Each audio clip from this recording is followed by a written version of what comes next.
Chapter 7, Treacherous Crags.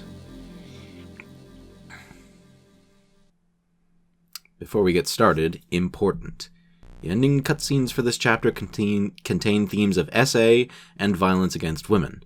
They also contain themes of child abuse and descriptions of a brutal form of medieval execution. Viewer discretion is advised. Can't say I'm happy to be getting into the heavy stuff in this chapter, but you knew it was going to come up at some point. Entry number 6, 29th day of the second moon of spring. Yesterday, we crossed over from Aurelia's borders into the rocky reaches of the Berkish coast. Sitting at the far west edge of the Southlands, the region of Berk consists of craggy mountain paths overlooking steep oceanside cliffs. The rocky soil of the region makes it difficult to grow crops, so rather than farm, most of Berk's population turns to the sea to make their living. In the areas of the region that can be called civilized, the common folk ply their trade as fishermen, harvesting their catches from the waters of Yar's Mouth Bay. However, Berk lacks a strong central government, and because of this, the region has become a haven for criminals of all stripes. The caverns and outcroppings around the bay are littered with strongholds and hideouts for pirate clans, so many that Berk has become infamous for its pirates more than anything else. So numerous are the clans that the kingdoms around the region have begun having trouble with keeping them in line. Which is, of course, the reason we are here today. Our mission to help sort out the pirate problem begins with making our way to the stronghold of a man named Dagar Lothbrok, located at a place called Cragmel. Once we break camp come tomorrow morning, we will start on our way there by first traversing Plunderer's Pass. I suspect braving the pass will prove an eventful day for us. Places like that do not gain their names without good reason. However, I cannot shake the feeling that marauding packs of pirates will be the least of our concerns on this journey. As we learned the hard way from our trek through the Dragon's Spine, there are worse things lurking about in the mountains than mere cutthroats. Zan. Plunderer's Pass. A name that, Armor, if you're watching, yes, I did steal this name from Infernal Blade, even though I was the one who came up with the name for that area in your hack. According to this map, we're closing in on Cragmel. It shouldn't be too much farther until we're there. I should hope so. These rocks here are murder on my poor feet. At least you haven't got to worry about your poor horse breaking his leg during the climb, Locke. Yes, I only need to worry about rolling my own ankle. Locke, if Seth breaks a leg, I'll be forced to put him down. And that means I'll have no horse to ride into battle. I know what it means for a horse to break its leg. They have hooves, however, and I do not. Which means I feel the rocks on my feet much more than they do. Oh, stop complaining and move on already. Zan, is something amiss? You seem to be on edge. It's nothing. At least for now. But I feel as if there's something ahead that might be coming our way. Ku? Is that you growling? Oh, please tell me you're not snarling for the reason I think you are. Whoa, easy, Seth. Don't go throwing me out of the saddle now. Oh, god damn it. The animals are getting agitated for no reason. It can only mean... Hellspawn. Wonderful, just what we need. And here I thought the worst we'd fight was a handful of pirates. It's worse than you think. I can see wings on several of them. The flying ones can maneuver around the peaks faster than we can. They'll be able to use that to catch us off guard. We've bows and arrows aplenty. We'd best put them to good use. The more wings we can clip, the less likely we are to be overwhelmed. One way or another, we've got to push through the pass. Battle formations, everyone! Let's give these monsters hell. Alright, map time.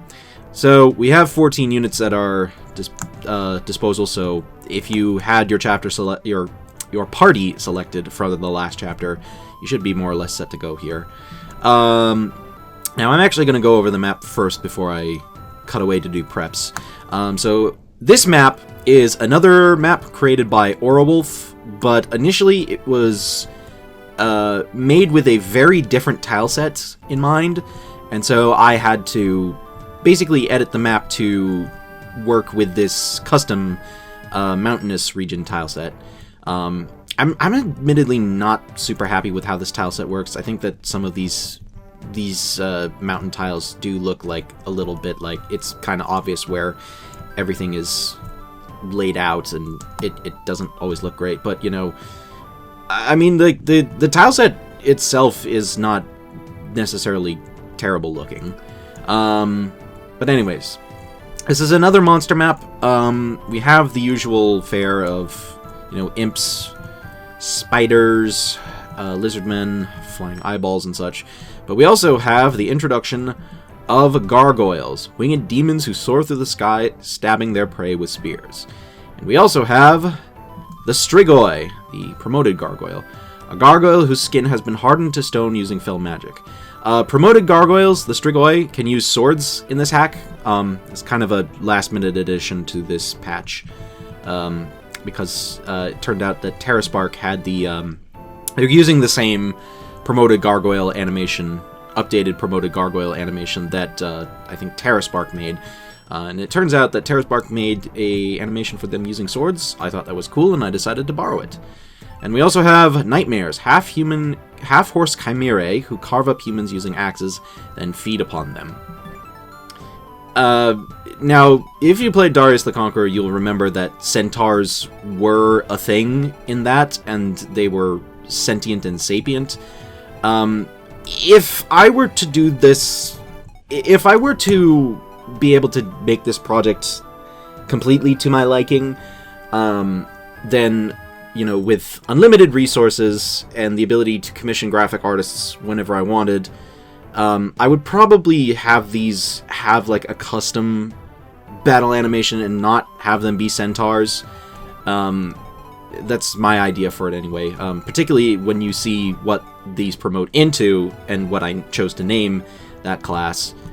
You'll know that I don't really want them to just be, you know, plain old centaurs like they are in the vanilla game. Also, this is important, but we'll go over that in a sec. So I probably just need to do some real quick inventory management. I will cut away for that, so I will see you guys in just a sec. Okay, and we're back, and this is how everybody's inventories are looking. Obviously I'm breaking out all of the holy weapons for characters, because we have lots of monsters to deal with. But actually, I lied. This is not entirely the party we're going with. So, Puck reached level 10 on the last map, and the thing is that because they are a thief, they're mostly going to be used for thief utility things, mostly stealing and fog of war visibility. So I have decided that I'm not going to wait to promote them. We're just going to use the Earth Seal on them right now. Now, the Thief promotes into either the Assassin or the Rogue. We have Shadowy Death Dealers of Death who strike from the darkness with sword and bow, and Rogue, thieves of such skill they can pilfer weapons in addition to treasure. So the choice between promotion here mostly comes down to whether you favor combat or an extension of thief utility. You will not get another Rogue in this hack. Puck is the only character who can potentially be a Rogue, so I think this is probably the preferred promotion. Assassin obviously gets extra combat utility in the form of bows, in addition to swords. And their level 10 skill is, I believe, Assassinate, which makes their melee range attacks really powerful. Rogues, on the other hand, their level 10 skill is Acrobat, which gives them the ability to freely move through any tile that they can normally pass through. And their Steel command gets upped to the Steel Plus skill, which means that they can take weapons and staves that are that weigh less than their constitution. Assassins, their class skill remains Steel, but it's just the regular Steel variety. I'm going to go with Rogue because I think that the utility is overall better. you can actually hold the L button to speed up this promotion animation, but I don't think it's that important. Assassin also gives slightly better promotion gains, although those are good promotion gains for Puck, honestly. Even if for some reason, their magic stat is just a little bit better than their strength stat. But I'm actually not going to bring Puck on this map. I am going to drag Kukulin off the bench, because Kukulin actually has a talk conversation this chapter that's actually kind of important, and somewhat useful. I'm not going to... I obviously can't cover all of, like, the different class promotion branches, so the thing is that I have a separate document where I can go over some of the other skills that classes have. Maybe we'll have time to cover some of that if I encounter like a particular class some point in the proceedings of the game.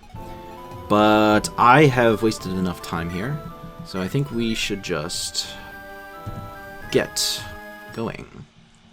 And more attempts at a Welsh accent. More bloody rotten luck.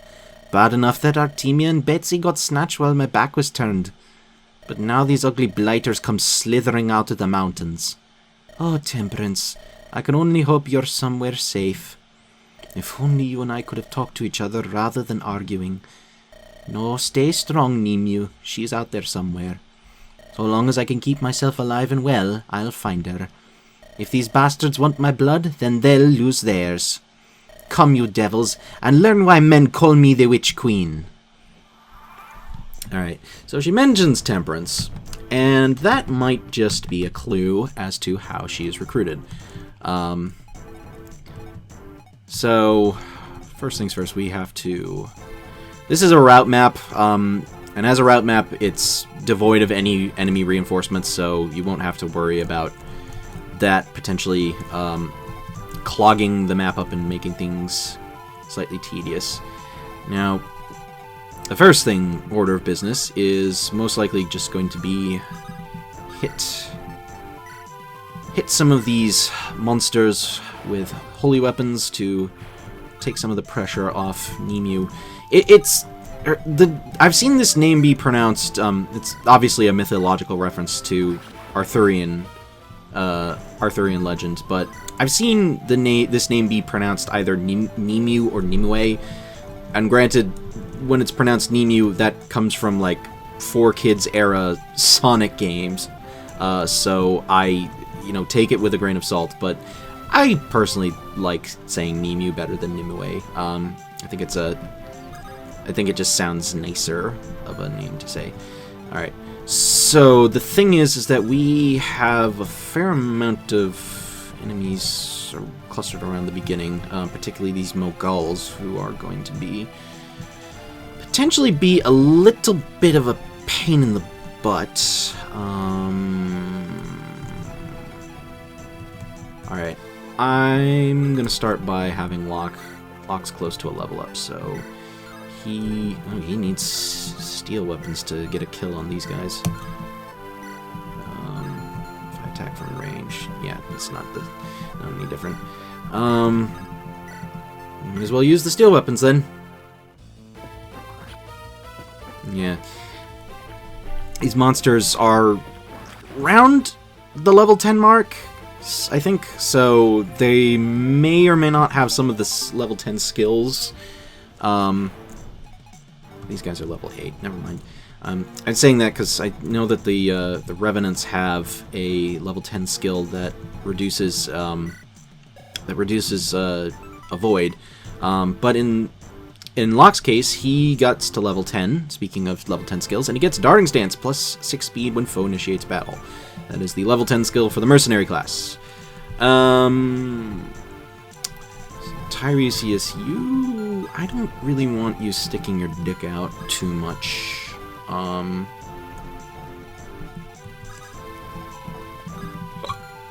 excuse me. Good grief. That was It's like a combination between a burp and a hiccup.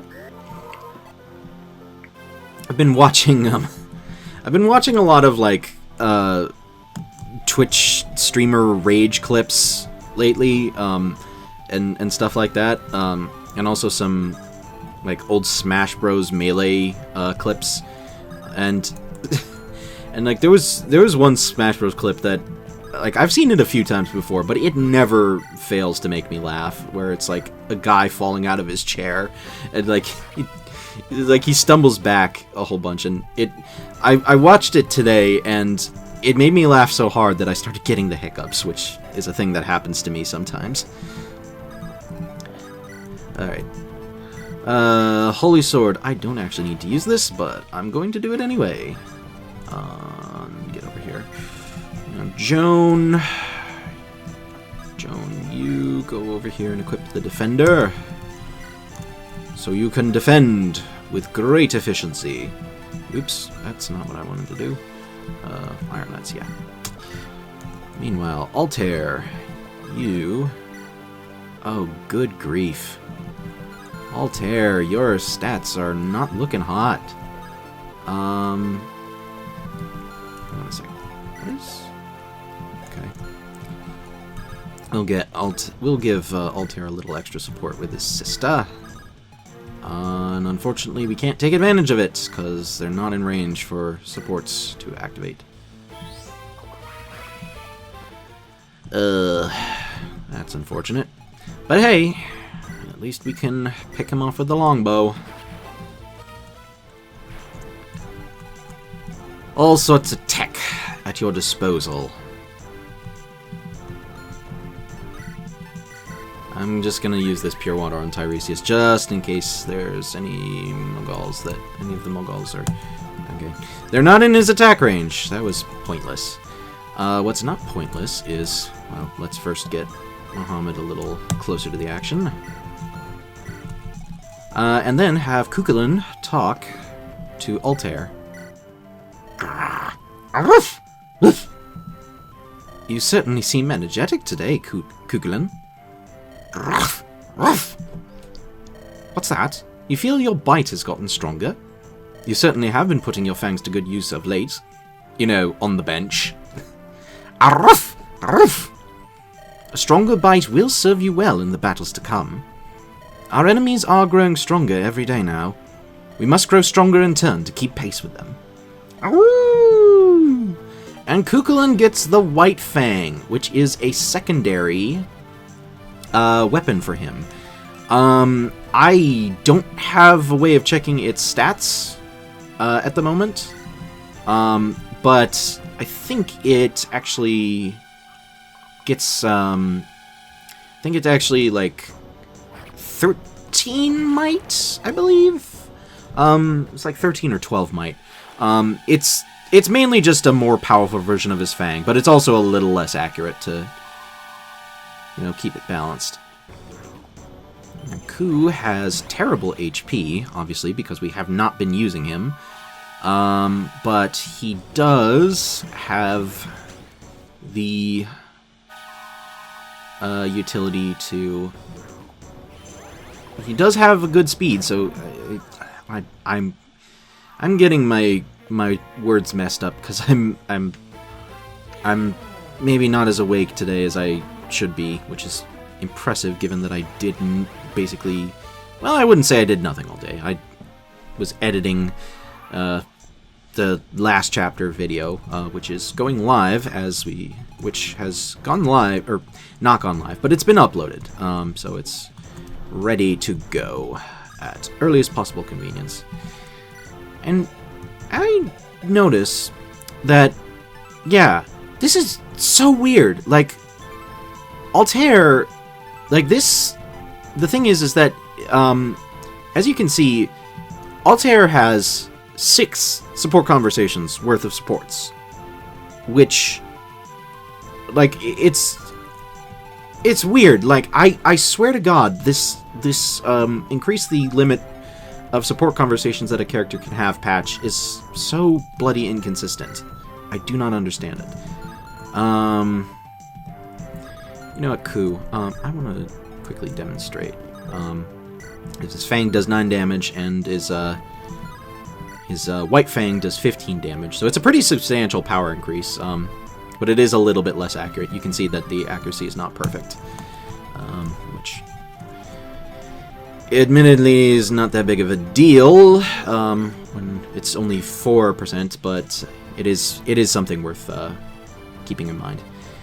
So Zan, shoot this guy dead, and get to level 10.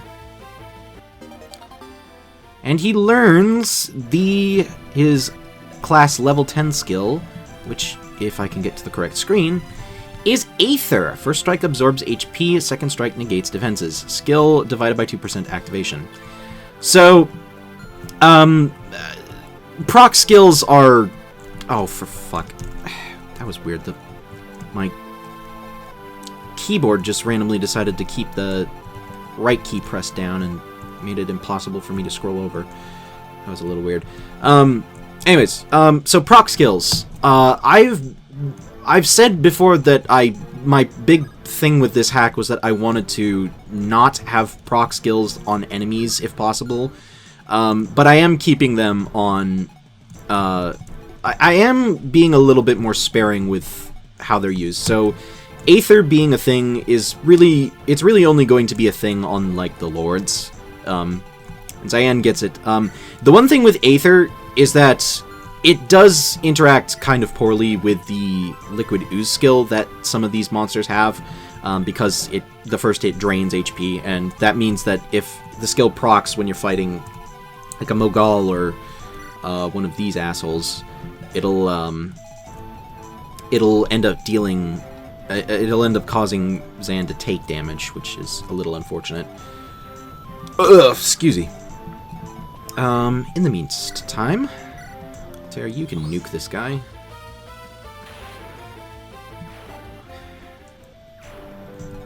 Temperance, I need you to get super close because you're the only character who can recruit Nemu.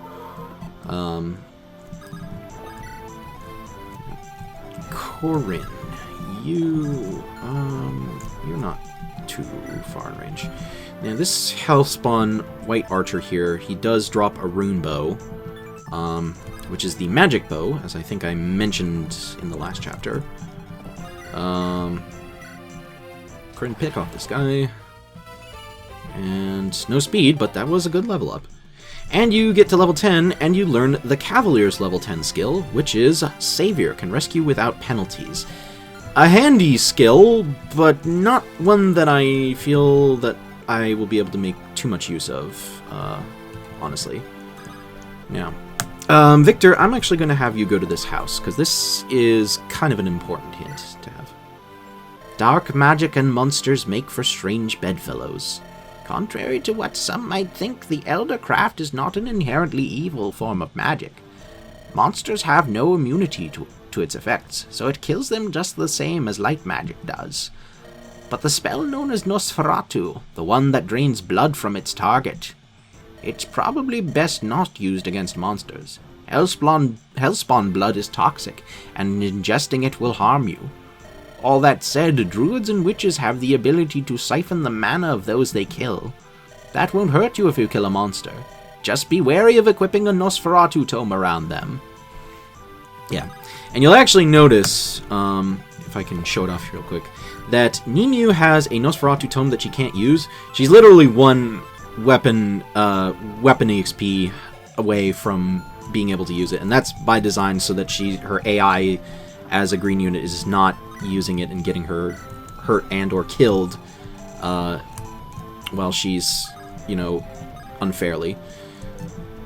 It's like I am trying to what we call conscious game design. Alright. Now, in the meantime, we move everybody a little more into position. Forgot how much range Kukulin has on his movement. Now, I think that these gargoyles are programmed to not move on turn 1. Oh, this guy has Hellfork, which is the cursed lance. Yeah, so we have to be a little careful of him and his range. Now, Phoebe's the one who actually needs the kill experience from this, but she's at weapon triangle disadvantage, which is not great. So I'm trying to think if there's a way. 13. She was doing, what was it, 15 with? Yeah, 15. If we use iron, it's 13. Oh, that randomly did a little more damage. Oh, because she was in range of her support with Corinne. Durr. I'm forgetting about supports, because honestly, I've never liked the way that GBA Fire Emblem handled supports, just in general. Alright. The monsters move to attack us, and Phoebe is in range of a javelin shot. Does she dodge? Thank God. Alright. That could have been bad if it had actually gone off. Especially because I didn't save state at the start of that turn. Alright. Phoebe, can you get a one-shot against these guys? No. You can get a one-shot against this guy, though. I might as well take it. Give me your cursed lance. Fiend. Got a Hellfork, which Phoebe is not using because that's going to weigh her down something fierce. I may actually give that to Corinne because her lance rank is growing a little bit slower than her sword rank because she didn't have a cursed weapon equipped for that. Oh, right. This guy.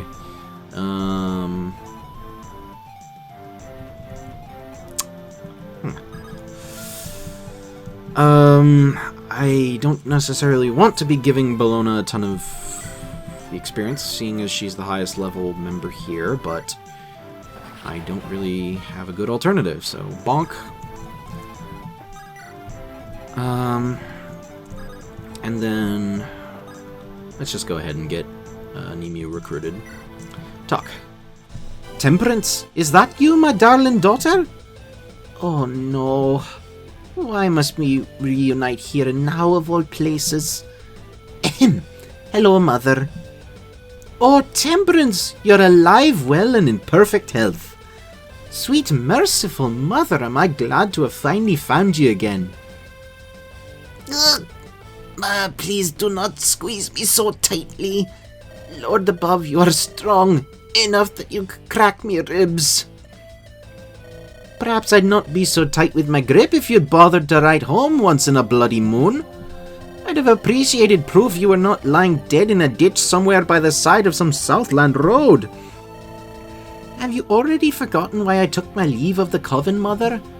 It was because I wanted to put that life behind me and start anew. And that meant putting you at a distance, at least for a time. Oh, my beloved Temperance, are you truly so ashamed of me? No, that is not... Oh, I tried to tell you before, I simply have chosen a different path in life from you. It's not you I have a quarrel with, but your lifestyle. I did not feel comfortable choosing to live in the coven after my conversion to the faith, so I chose to leave. I know you have little love for the Lightsworn, and so I thought, Temperance, I would have been happy to accept you as you were, and I'm sure the sisters of our order would have done the same had they the opportunity to acclimate to the idea. But you left before we could reach an agreement and never contacted me even once. So I set out alongside Artemia and Betsy to find you, only the two of them were captured by Berkish pirates. What? They took Betsy? And Artemia too, but they'll not hold them for long. It's time these pirates learned what it means to incur the wrath of the witch queen of the Mistwood. Mother, I know you are a magus without peer, but you'll have little luck storming a pirate stronghold on your own. The company I keep at present are a mercenary band sent to battle the pirates of this region. If you travel with us, you'll be all the safer for it, and our odds of rescuing our friends will improve as well. What a splendid idea! Traveling with my long-lost eldest daughter on an adventure. I have not been this excited since I took my first man to bed. Mother, we're not going on some gay little picnic. There's still Hellspawn circling around our heads, mind you. Oh, let me enjoy this a little, will ya? You and I haven't spoken to each other in over half a year. I'm only happy to have you back with me, Temperance. Well, I suppose I'm a little happy to see you as well, Mother. Alright. And with a quick heal for a little EXP, we have recruited Nemu, or Nimue, a witch from the Mistwood. She claimed to have bedded quite a few men.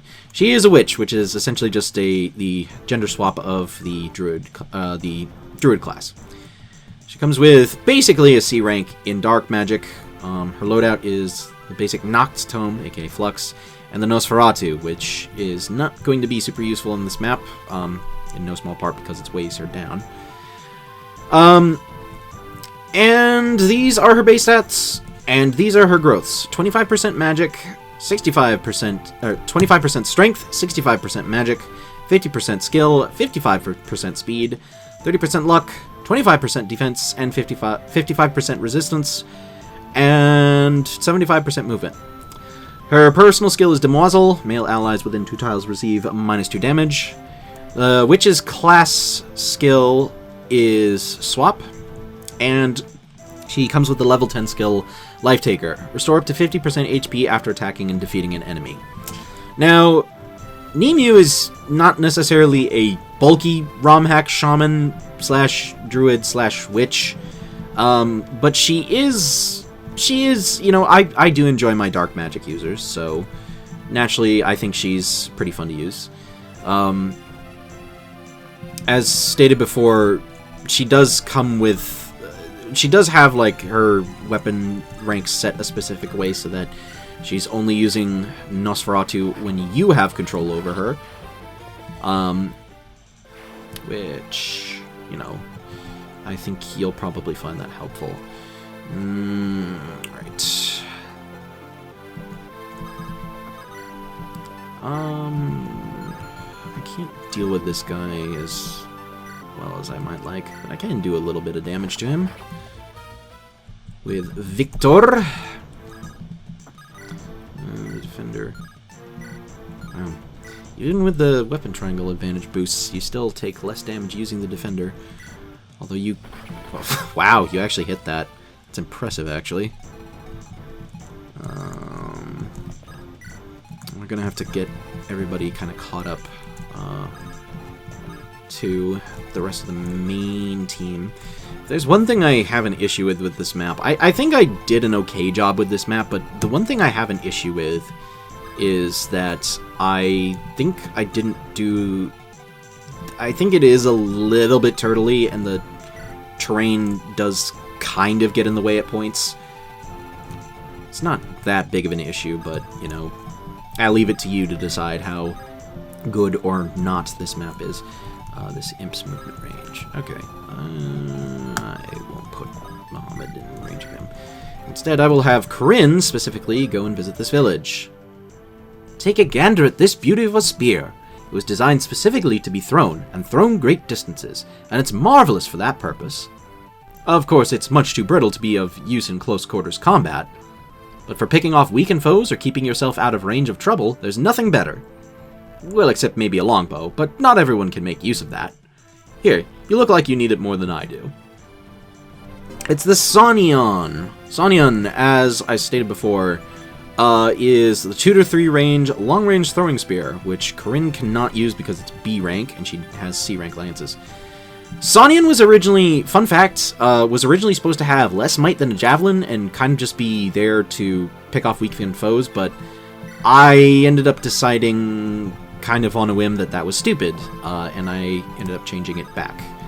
I ended up changing it so that it's just a little bit stronger than a, what am I trying to say here? A short spear. And I don't know why that... I realized that Verana dealt more damage to Victor with his attack than he did to Joan, but that's still really silly that he decided to do that. And we're getting poisoned. Always fun when that happens. And we're getting shot at by longbows. That's also fun.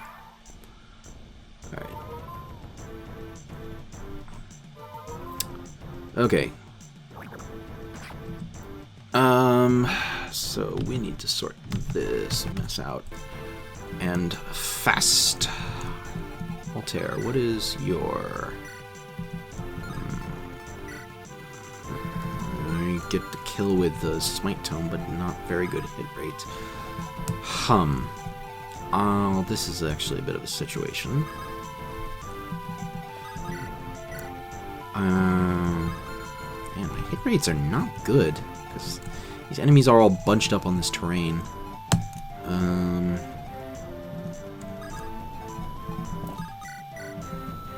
Mohammed, even if you don't hit, which you did, you could still chip this guy down with your poison arrow skill. Which means Altair can then pick him off. Even though my Altair on this run has gotten royally magic screwed, he's still putting in work because of how useful his Slayer skill is, or Exorcism as I called it. Alright. Temperance, heal!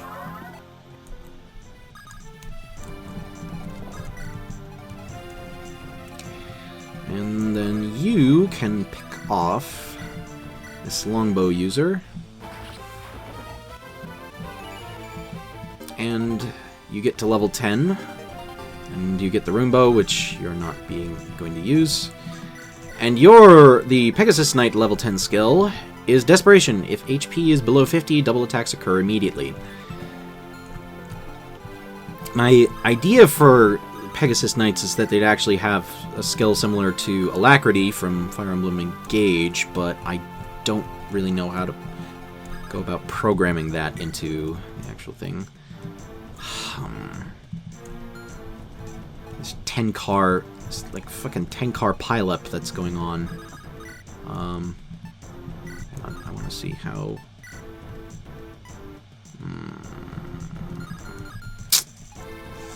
I have bunched myself in to. I have bunched myself up in this area pretty badly. I don't really know. This is actually kind of a nuisance to get through. Kukulin can run through forests a little bit quicker than most of the rest of our party can, but that's only going to serve us so much. Hand axe?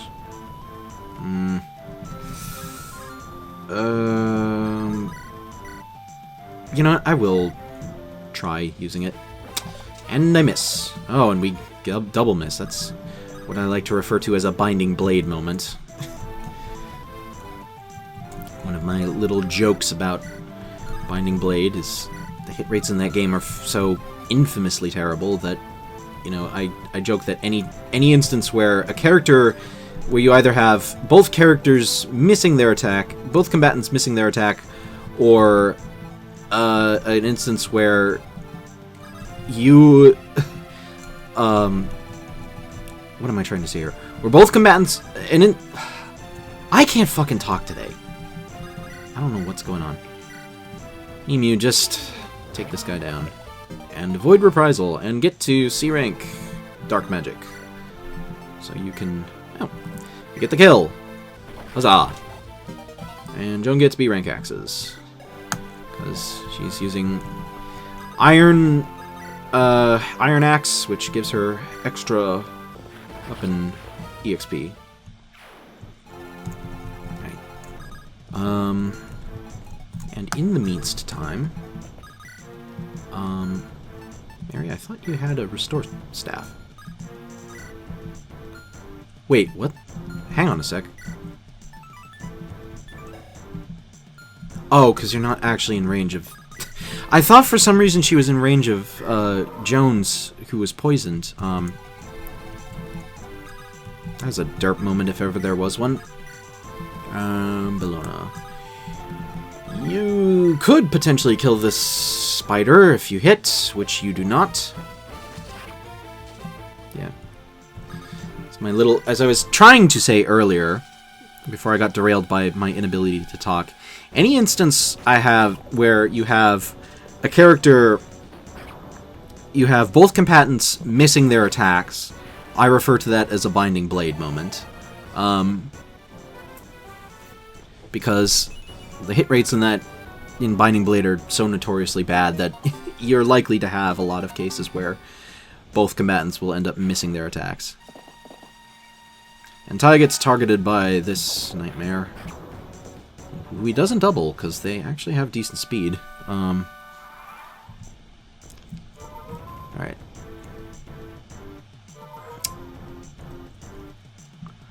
We have a bunch of pre-turn healing from various things.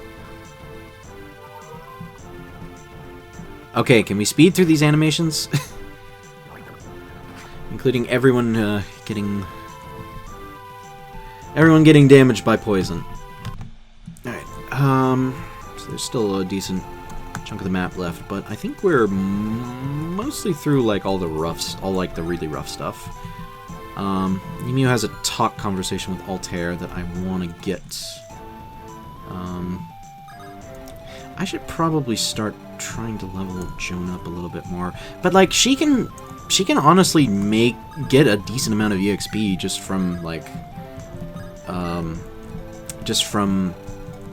tanking enemies and getting, like, the little 10 EXP. I'm not gonna use Kukulin long term, but I kind of want to have him get this kill against the nightmare just for the lulz. You know what? I think Nemu's the one who's most deserving of. Oh, that's a critical. 69, which, as we'll learn from Nemu's support conversations, whenever I decide to get around to writing them, is kind of appropriate for her. But in the meantime, Mary, now you can use the restore staff.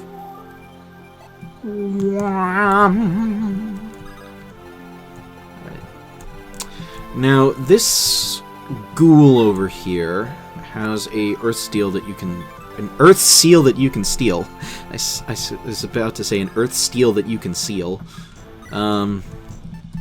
So I have to make a point to do that. I would rather heal off poison status than worry too much about recovering HP, honestly. Because poison will go away at some point, but not before it gets annoying and deals a bunch of unnecessary damage to my characters that I don't want them taking. You have an Axe Reaver, which, okay, so just means that Bellona can't cleanly deal with you, but it isn't that important because Phoebe is in range, and she can pretty cleanly blow you up. Altair, I need to get you a little closer to the action because you are in need of one quick level before you reach level 10. And Altair's level 10 skill is actually quite useful, I would say. Alright.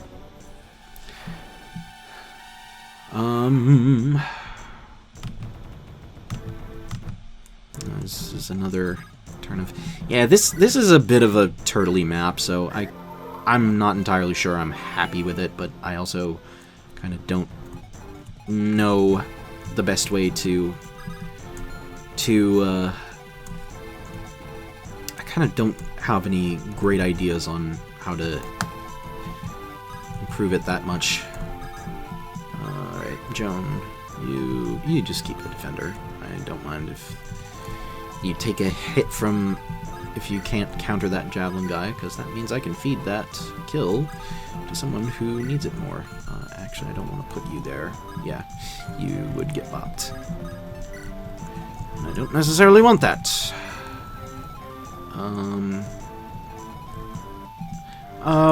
We're basically just kind of getting everyone into position at this point, so Victor, you go over here. Dequip the hand axe, because I don't want you murking anybody. Temperance, you can get a quick bit of EXP from this heal. It's growing quite nicely. She may actually hit level 20 naturally, which, admittedly, this is a byproduct of the way I play healers when I'm playing like standard Fire Emblem, because in vanilla GBA, it takes freaking forever for healing classes to get any meaningful EXP from heals, so that's a bit of a nuisance. But we can have Altair talk to Nemu and get this out of the way.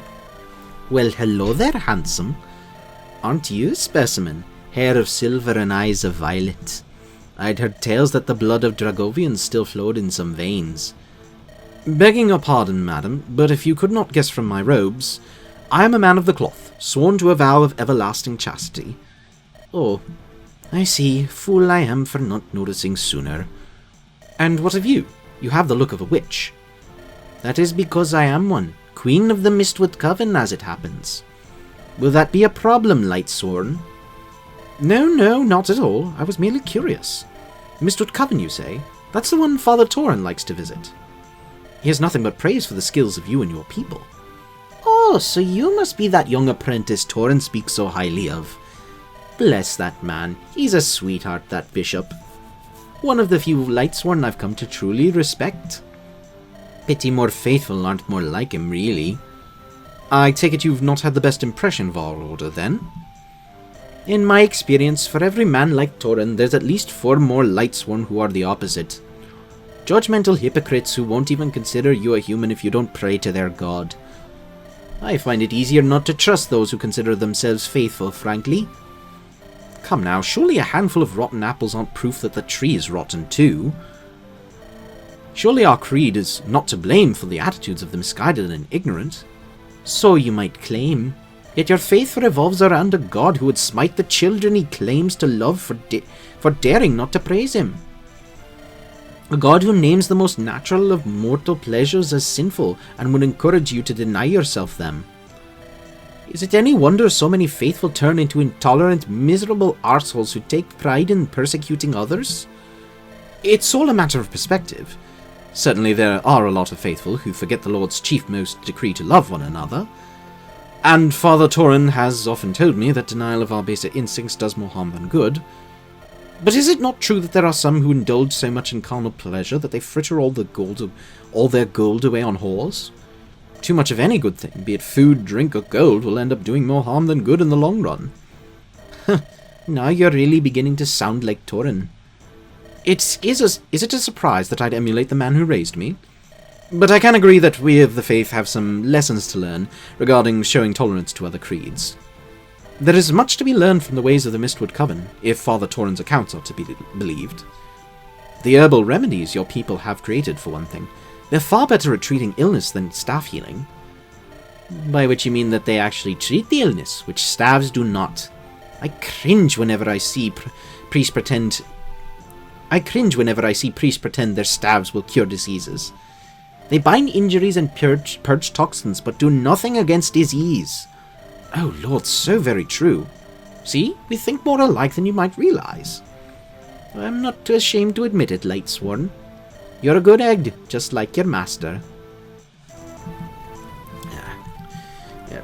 Lila is quite a character, although there's only so much I can explore it without getting into support conversations. I really should get around to writing those. I should also be more careful to check attack ranges before I put my party members in monster's hit range by accident. It's not that big a deal, actually, because this just means that we can come in and bop him. Zap. And Altair hits level 10. Please get magic. You got magic. Good. Thank God. It's like a 60% growth in magic. Or is it 65? It's 60%. And he's only gotten 2 points of magic level ups. But he does get his level 10 skill, which is Rally Spectrum, +2 to all stats to allies within 2 tiles. You have to use the command in order to make use of it, but it is surprisingly kind of situational, actually. I don't know if it's the most useful thing ever. Now, I need to bait this ghoul out with the defender, just so that it's not getting killed right away.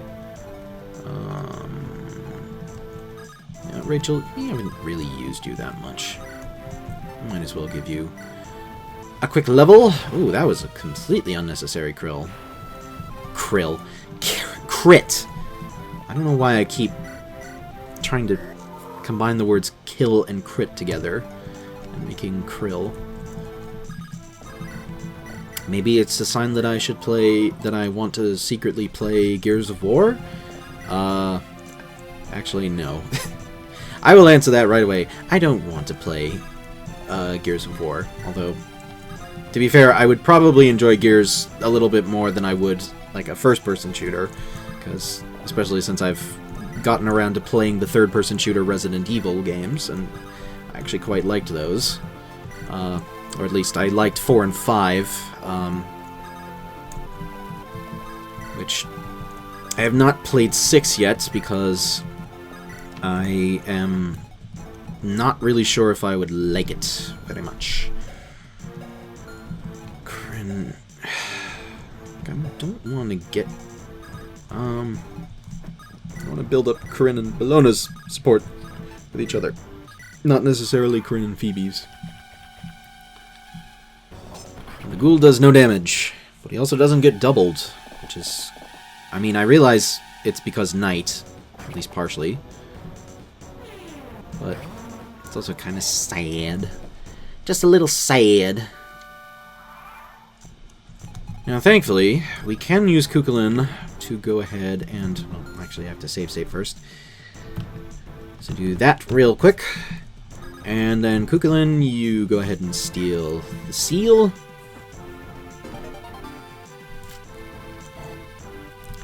And...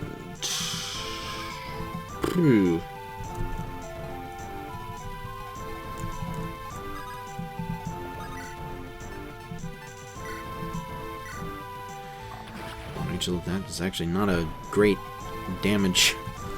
Not a great amount of damage for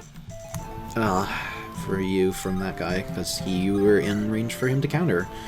And your skill gives you extra damage when they can't counter.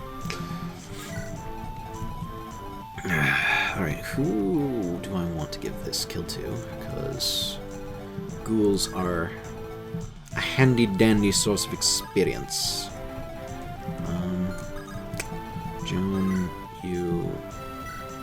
I'll just have you use the javelin. I probably don't need you to have the defender equipped for...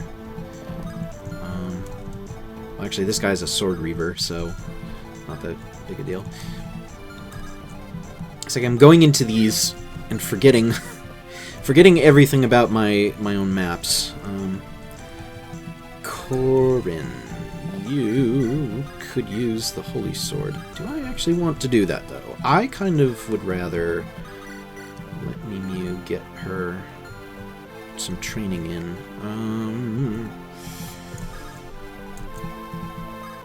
I'll heal her up first.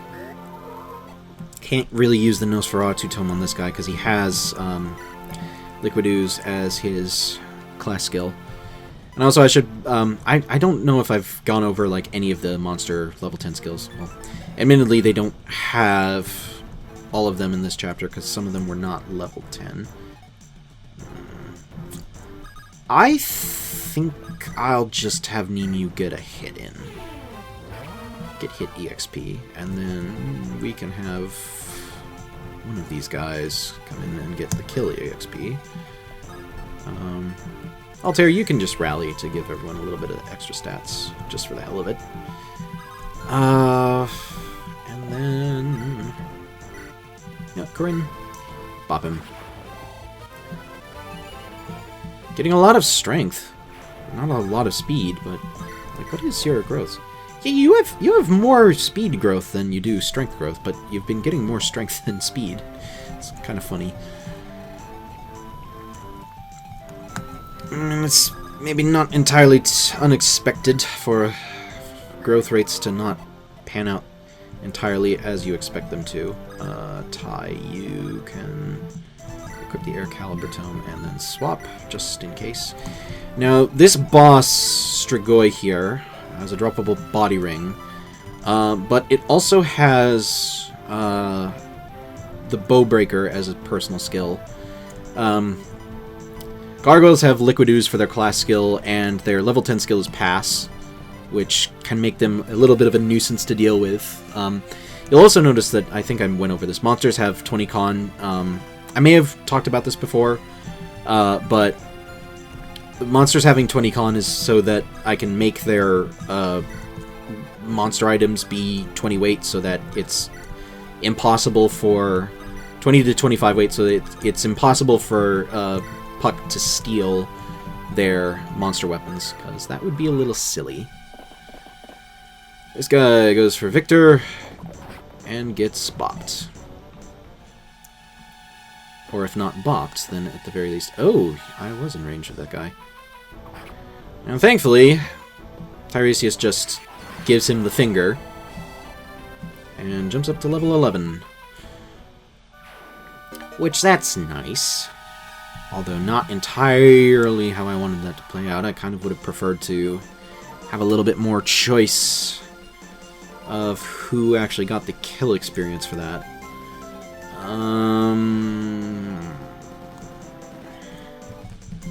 Ideally, I would like for Rachel to... well, she can do it with a crossbow, as long as she doesn't crit. I pushed the mouth button. Why did I do that? Well, I guess that's map over. I didn't save state, so I can't undo that action. Rachel gets the kill. Well, that screwed up my strategy and robbed me of some last-minute experience points for my healers. But you know what? Fuck it. We ball. And now comes the ending cutscene with... Well, this part isn't the hard stuff. I can't see any more Hellspawn around. Altair, is the coast clear? I believe so. I can't sense any more lurking nearby. Here I was hoping we'd seen the last of those fucking bastards. But like a pox contracted from a cheap whore, they refuse to go away. Worse, we now know that they can be found as far west as Berk. I like this revelation not. It hints that they may be growing more common. I wonder... Zayan, have you a thought to share? No, nothing more than idle speculation without proof. We'd do well not to stay in one place long, lest they return. Quite right. We're a stone's throw away from Cragmill now. Might as well make the climb and knock on their doors. Yoo-hoo, boys! I quite nearly forgot to thank you for coming to my rescue earlier. I believe one good turn deserves another, don't you? There's no need to repay us, madam. Unless you wish to travel with us for a time. I believe you'd enjoy the safety in numbers. I'd have invited myself if you hadn't done so just now. So many strong, handsome young men in this little band of yours. A veritable buffet of bedfellows for me to indulge in. Is that really your chief priority here? No, merely a bonus. In truth, I had a pair of friends of mine get snatched up by pirates. They're being held captive somewhere here in Berk, and I mean to find them. You're here hunting pirates, are you not? Surely you have room for one more. We do. We'll do all we can to locate your friends. Lady... Oh, yes. I forgot to give you my name. Nimue, if you please. Nimue? The Witch Queen of the Mistwood Coven? Father Torin told me he'd met you before. Are you another of Torin's apprentices? I don't recall speaking about him speaking about any Keltar students of his. I'm not his apprentice, merely his ward. He's accepted me, even though I'm not one of the faithful. Well, that's music to my ears. It'd be a shame to let a fine fellow like you take up celibacy. Doubtless you've got ladies falling all over themselves trying to court you. Not exactly. Though I'd suggest you not get any ideas about betting me, madam. Mary, please don't go trying to harm our newest companion. wasn't planning to harm anyone. Honest. How long have you been standing behind me exactly? Hang it all. Seems like the Keltar is spoken for. Pity that. The world needs more Keltar, and I'd have been happy to make a few more.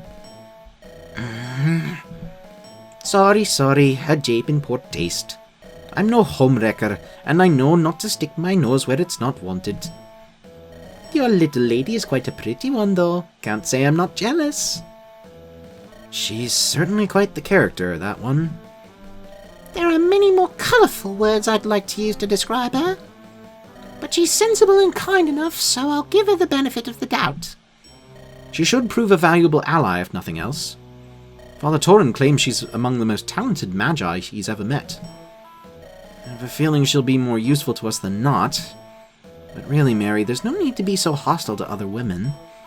Eyes don't wander so easily, you know that.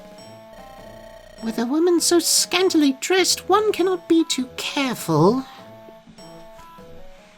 And here we are. This must be Castle Cragmel. It's quite well kept for the stronghold of a pirate lord.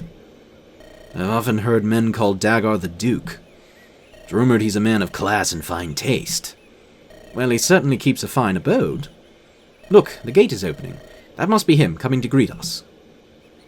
Travelers, state your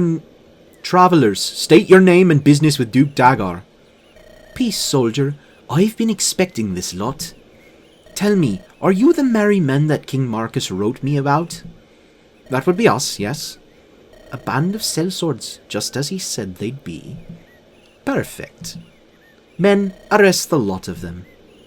I beg your pardon? You heard the Duke. Throw down your weapons and come quietly. Like fucking hell we will. Explain yourself this instant. I knew this was going to end up causing trouble. Give them a tap on the head if they won't come quietly. Oof! Oh, you bastards. Ah! Bastard! You... What are we to do now, my lord? Is it the dungeon for them? Yes, but take care that no further harm befalls them. We will need them in one piece, after all. And we go back to Gargassa. And this is the hard part. Lord Evan, it is a pleasure to see you once again. And you as well, Sir Tristan.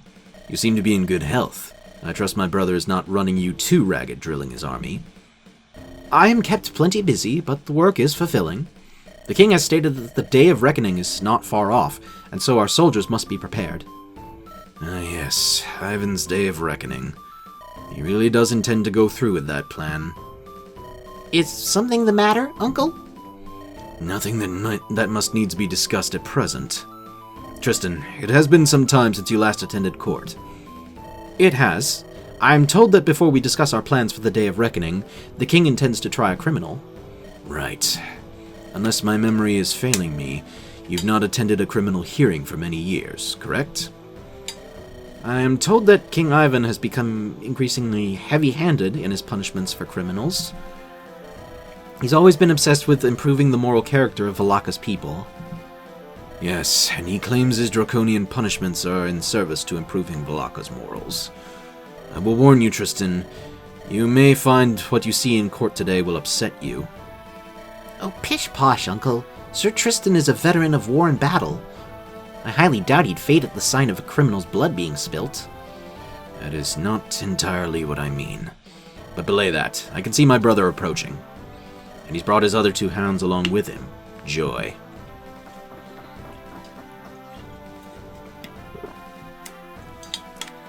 Well met, Sir Tristan.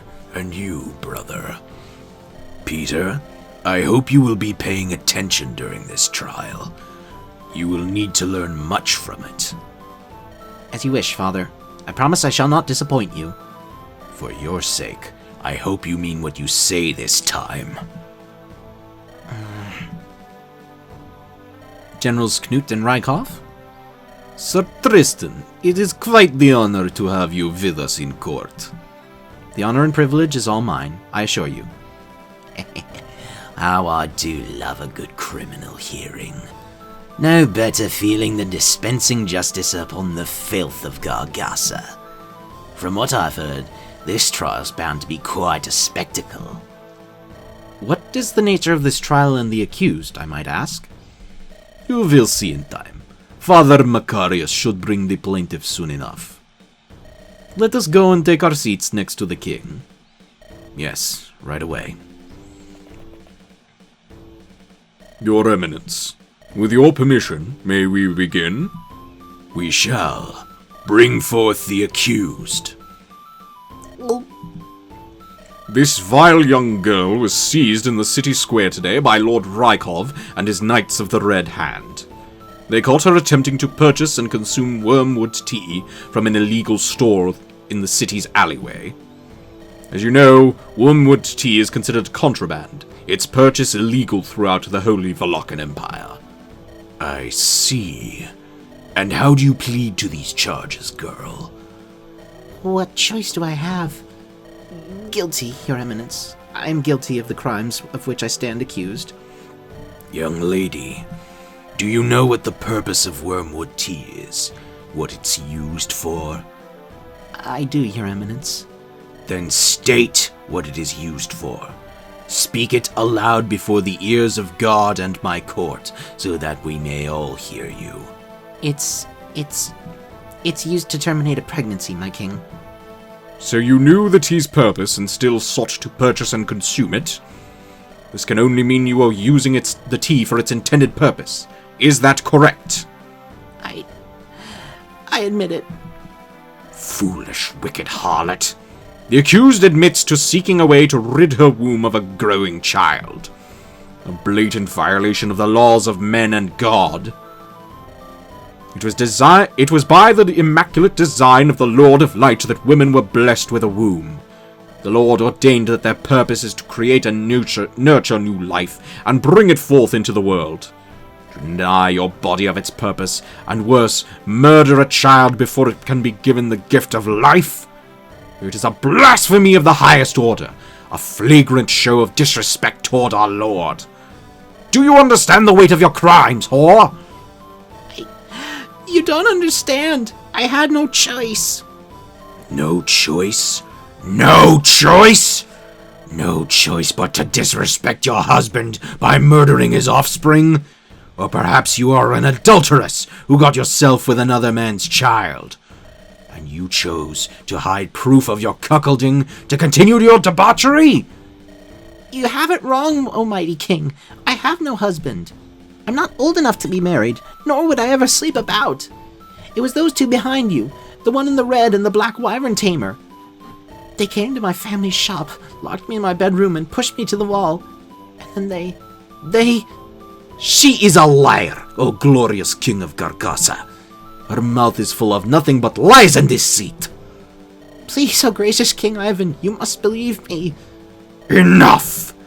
You miserable excuse for a woman. Bad enough you flout my laws, defile my social order, and piss upon the name of the Lord of Light. But now you have the gall to hurl baseless accusations of heinous crimes against my most trusted generals? You truly are the lowest sort of scum. No shame whatsoever. Had you held your tongue, I might have saw fit to lessen your sentence, send you to a convent to repent your sins. But now, may God have mercy upon your soul. Listen well, my lords and vassals. In the Holy Valakan Empire, those who defy the laws of God, which I decree as his chosen champion, shall be made into examples for all to see, so they will know not to follow their example. Only the direst of punishments can correct the direst of crimes. And so, I hereby sentence the accused to die upon the blunt end of the stake. No, not the blunt end. Anything but that. Father, you cannot be serious. She's a woman, not even fully grown. A girl. The blunt end is a punishment too cruel for... You are speaking out of turn, Peter. I thought you had promised you would not do that today. Forgive me, Father. The king's judgment has been made, and his word is final. The guilty party shall be sentenced to be impaled upon the blunt end of a wooden stake and left to die. Her body shall stand in the city square as a warning to all who might think to defy the law of God and his chosen one. And may the fires of hell claim her miserable, sinful soul for all eternity. No. No! Somebody help me! Father, Imbecile! You promised you would behave, only to turn around and humiliate me. And in front of all 4 of my loyal bloodhounds, no less. What do you have to say for yourself? Nothing? I thought as much. Forgive me for my display of unkingly behavior, my vassals. I must take a moment to cleanse my soul with prayer. When I return, we shall discuss our plans for the day of reckoning. Sir Evan, if I may ask, how is one impaled upon the blunt end of a stake? That is, Oh, you don't know, Tristan? First, they grease the blunt end up nice and good. Then they ram it right up the victim's bunghole. And then they set the stake upright, and down the poor sinner slides. Side note, Ivan is partially based on Ivan the Terrible and Vlad the Impaler. This whole thing about dying on the blunt end of the stake, this is a real way that Vlad the Impaler would execute criminals. You're welcome for the nightmare fuel. Oh my. I do hope court adjourns in time for me to go and watch your execution. The screams folk make when dying upon the blunt end are exquisite. what a stupid girl. She should have been honored to carry and birth my bastard. Your bastard? Surely it was mine, you dunce. You're a funny man, Knut. 1,000 gold says the next one will have my face. So irresponsible with your money, you old fool. So this is what Ivan's idea of justice has become. I warned you that you might not like what you saw, Tristan. It's not my place to question his eminence on his policy. As king, he must do all he can to uphold the law of the land. Without that law, we are no more advanced than the beasts of the woods. These impalings are cruel, but a necessary evil. Aye, all to preserve law and order. Well, that was a fun scene. It's sad because I actually have a lot of fun voice acting that, but yeah. Yeah, the thing is that I don't know if you've been paying attention to the state of the world, but it's not necessarily all that different from all the stuff I'm portraying here, and you know, I'm fucking angry about it, so that's why I write some of the stuff I do, you know, and disagree with how ethical you think that is, but yeah, that was chapter 7. Aside from the very silly way it ended, I think this was a good time for the most part. But yeah, next chapter. I'm actually really looking forward to the next chapter because the opening scene for it is a bit long, but it's got a moment that I'm looking very forward to voice acting out for all of you. But until then, yeah, this has been Zane, also known as the King Bahamut or just Bahamut. And I hope you enjoyed this episode as much as possible, given, you know, some of the subject matter in that ending cutscene. You know, as always, please be civil in the comments if you think I've mishandled something. You know, I'm open to the idea, but, you know, this is ultimately my story, and I tend to write my feelings out, especially given, like, how fucky the world is being right now, so. But anyways, I will see you guys next time. Until then, take care of yourself, stay safe, and have a lovely evening, and I will see you for chapter 8. Bye-bye.